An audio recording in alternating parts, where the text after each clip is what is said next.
Ben ritrovati amici di Radio Rossonera, ben ritrovati in questo giovedì 22 agosto del 2024. Enrico Boiani, ciao. Ciao, buongiorno a tutti, ben ritrovati.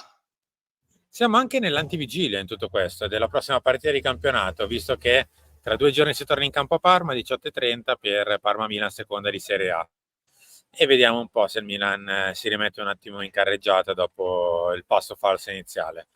Detto questo, obbligo di riscatto e quindi mercato, perché bisogna parlare di quello che sta accadendo in entrata, soprattutto in uscita. Ma diciamo così, prima Henry, ci prendiamo 30 secondi, 30, sulla maglia che è appena uscita, con la quale giocheremo appunto a Parma. È la terza del Milan, eccolo qua, un volante Teo Hernandez che plana da noi. Questi pantaloni gialli incredibili, tra l'altro, non li avevo ancora notati, ma quelli sono di Teo, non sono della maglia, ovviamente. Maglia grigio con inserti verde acquamarina, penso, e dettagli sulle scritte color grape, come si suol dire. Eccola qua. Questa è la terza maglia del Milan per questa stagione che debutterà appunto sabato a Parma. Diciamo così, visto che la prima e la seconda erano andate bene, non si poteva chiedere anche la terza. Però, dai. Se vi piace questa terza maglia, ragazzi, cliccate il tasto like. Se questa maglia non vi piace, cliccate il tasto mi piace a questo video. Quindi, in un modo o nell'altro, continuate a supportarci, grazie mille a chi lo fa, lasciate un commento, iscrivetevi al canale, le solite cose che dovete fare. Io sarò molto breve, non mi piace. Infatti è un gusto personale, cioè, per Esatto. dirti, a me la prima e la seconda piacciono.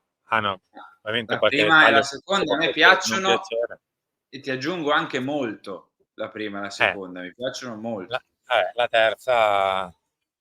terza difficita un po', parafrasando. Vabbè, Henry, la vedremo sabato dal Sì, vivo a a parte che Parma. esatto, prima poi come sempre vederla in queste foto è un conto, magari la vedi dal vivo, ti fa ancora più ti piace ancora meno, oppure magari la rivaluti un pochino, quindi aspettiamo di vederla dal vivo. Io dico, come con quella verde militare coi dettagli giallo fluo, c'hanno messo il nero un po' a caso a mappazzonare tutto. Qui era grigia e verde acqua, c'hanno buttato 'sto grape a mappazzonare tutto. Non lo so, mappazzoniamo le terze maglie perché va di moda Vabbè. mappazzonarle, però se vi piace acquistate, cosa vi devo dire. Detto questo, parleremo meno oggi di Silvano Voss, perché ho visto i commenti sotto obbligo di ieri. Vabbè, a parte fare qualche sorriso sul nome, vabbè, ragazzi, d'altronde qualcuno di voi l'ha anche scritto. Se questo c'è, di questo si dovrà parlare, non possiamo sicuramente parlare di altro. Cioè, se questa è la trattativa in entrata di questo momento, si parlerà di questo.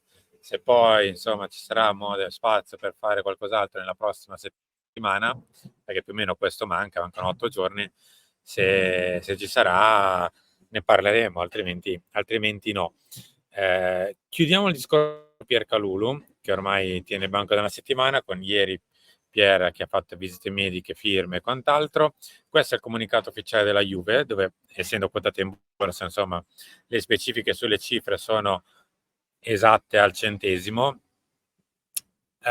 Quindi è un titolo temporaneo fino al 2025, quindi un anno di prestito con diritto di riscatto, con l'onerosità a 3,3 milioni, pagabile in 2 esercizi, più i 14 di riscatto, pagabili in 3 esercizi, tale corrispettivo poi aumentato nel caso di bonus con altri 3 milioni massimo.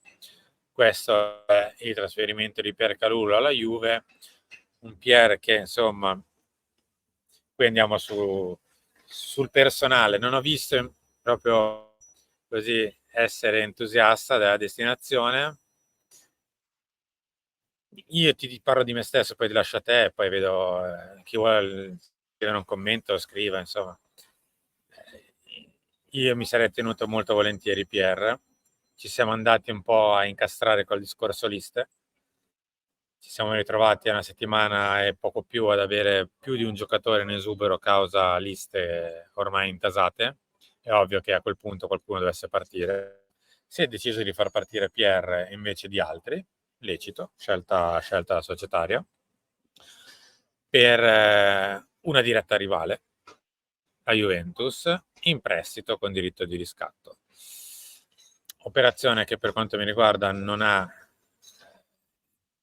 è il massimo della vita, per usare un eufemismo, perché se dovesse far bene Pierre è andato a rinforzare una diretta rivale e se dovesse essere riscattato, massimo che ti entra sono 20 milioni per un classe 2000, che se per caso dovesse confermare quello che aveva fatto intravedere nella prima stagione potrebbe anche valere di più.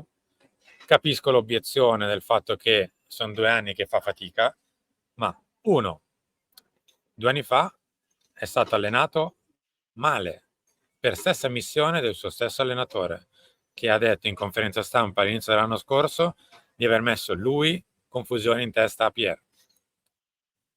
Il secondo anno è stato allenato peggio, visto che causa difetti di preparazione è stato uno dei tanti giocatori infortunati, dei difensori infortunati, che è andato incontro anche a un'operazione.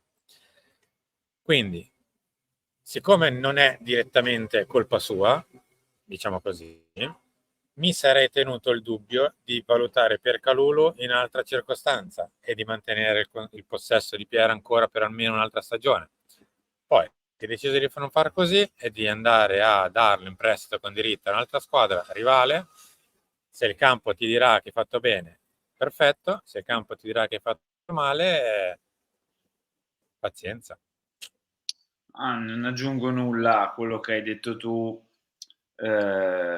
perché hai detto praticamente tutto. Io capisco che tu possa avere la necessità, l'obiettivo e il bisogno di vendere Kalulu, e io non punto il dito su questo perché lo sappi, cioè, abbiamo un passato, anche nel recente passato, cessioni e perdite peggiori di Pierre Kalulu, e l'operazione in sé, sia per la destinazione che per come è costruita, che per la formula, che per il periodo storico stesso del Milan, che lascia un pochino a desiderare, ecco. Poi, cioè, se come dicevo qualche giorno fa, arrivava all'Eintracht di Francoforte con 25 milioni, ti prendeva Kalulu, penso che l'avremmo vissuta un po' diversamente, no? Posto che magari a tanti comunque dispiaceva, a me stesso dispiace molto perdere Kalulu, avrei fatto meno di altri. Però ecco, questo è il campo parlerà, tanto alla fine siamo sempre qua, è il 22 di agosto, poi tra una settimana, no, a fine del mercato faremo i voti al mercato, faremo il bilancio complessivo delle big, tutte quelle classiche cose che si fanno, soprattutto durante la sosta, però poi alla fine quello che risponde a tutte queste domande, a tutti questi quesiti è quel rettangolo verde con le linee bianche, le 2 porte e i 22 che corrono, perché così è stato così e sarà sempre così. Vedremo cosa sarà delle nostre uscite, visto che credo che il Milan ormai, insomma, purtroppo ci ha fatto notare che da questo lato si fa una gran fatica. Se magari con le entrate, con i nostri tempi, con i nostri ritmi, con le nostre modalità, poi più o meno si riesce a fare quello che si voleva fare, insomma, con qualche eccezione, vedi Dirkzee, ma insomma, più o meno si riesce a fare quello che si voleva fare. Sulle uscite invece il nostro ritmo negli ultimi anni non è quello che è. Non mi venite a tirare fuori Sandro Tonali, perché Sandro Tonali messo sul mercato si vende da solo, ragazzi, non diciamo baccate, e tra un mese circa scopriremo anche le cifre di Sandro Tonali, visto che uscirà il bilancio. Non credo che siano 90, come era stato detto, neanche 80, come era stato detto, neanche 70, come era stato detto, forse neanche 60, come era stato detto. Ma lo vedremo da bilancio tra un mese. Capiremo cosa si vuol fare delle altre uscite, Henry, perché senza queste uscite non si può avere entrate, per il semplice motivo per cui insomma, anche Pierre è andato via. Le liste sono ormai piene e strapiene e quindi per far entrare nel caso un altro centrocampista serve che ne parta almeno 1/2 tra Adli, che in realtà è già praticamente fuori lista, e soprattutto Benasser, se vuoi far entrare un giocatore titolare in quella posizione di campo. Isma che ha qualche abboccamento dall'Arabia, ma ormai da 2 mesi, ma che ancora non non si è tramutato in Parlava un'offerta di concreta un'offerta, no, dell'Al-Qadsiya, che è la squadra tra l'altro in cui è andato a giocare, andrà a giocare Paulo di Dybala. Dybala, anche lì con una situazione particolare. Ne sono successe un po' in questo calciomercato, devo dire, più che colpi, diciamo, sono successe situazioni un po' strane. Dicevo, Al-Qadsiya che però avrebbe fatto un'offerta un po' meno di 20 milioni, il Milan, cioè, vuole più di 20 milioni, quindi ancora non è cosa, però passano i giorni, io dubito che ne so, il Gladbach vada a privarsi con E al 28, ti faccio un esempio, di agosto, diventa difficile, quindi boh, non so. Niente, staremo a vedere se il mercato sarà finito qui oppure se qualche uscita ne favorirà altre. Chiudiamo con questo, Henry, ovvero, come detto, il buon Silvano Voss, Eccolo qua. che potrebbe essere il quinto arrivo sul mercato per una cifra inferiore ai 10, almeno il Milan prova a chiudere sui 5-6, se l'Ajax torna a considerare questo tipo di offerta, visto che aveva sparato 10 e più, però insomma, lo capiremo nelle prossime ore. Mi immagino, anche per il solito questione liste, che non potendo entrare in lista Champions League, credo che si possa anche lui stesso accontentare di, nel caso al massimo, fare la A e di fare un po' la spola con Milan Futuro, ecco. Di essere un po' Direi di tra sì. la Serie A Milan e la Serie C con Milan Futuro, non la Champions, perché non potrebbe essere iscritto nelle liste se non facendo spazio, anzi prendendo lo spazio di qualcuno. Perché, lo ricordiamo, bisogna essere sì under, va bene, Ma ma aver bisogna avere giocato un po' di anni. 2 anni nel settore giovanile di quella squadra, se no non se ne fa nulla. Henry, noi siamo arrivati in chiusura, ci ritroviamo oggi con tutti i nostri appuntamenti e poi altrimenti ci rivediamo domani per obbligo di riscatto. Sì, mi raccomando, vi aspetto al talk ore 16, parliamo un po' di questa maglia, parliamo un po' di Pierre, insomma i temi son sempre quelli di oggi e ovviamente continuiamo a parlare dello spauracchio di queste ore perché non ne abbiamo parlato qui, ma dalla Spagna continuano, insistono, Leao Ah. Barcellona, Barcellona Leao, Leao Barcellona e noi risponderemo ancora al talk.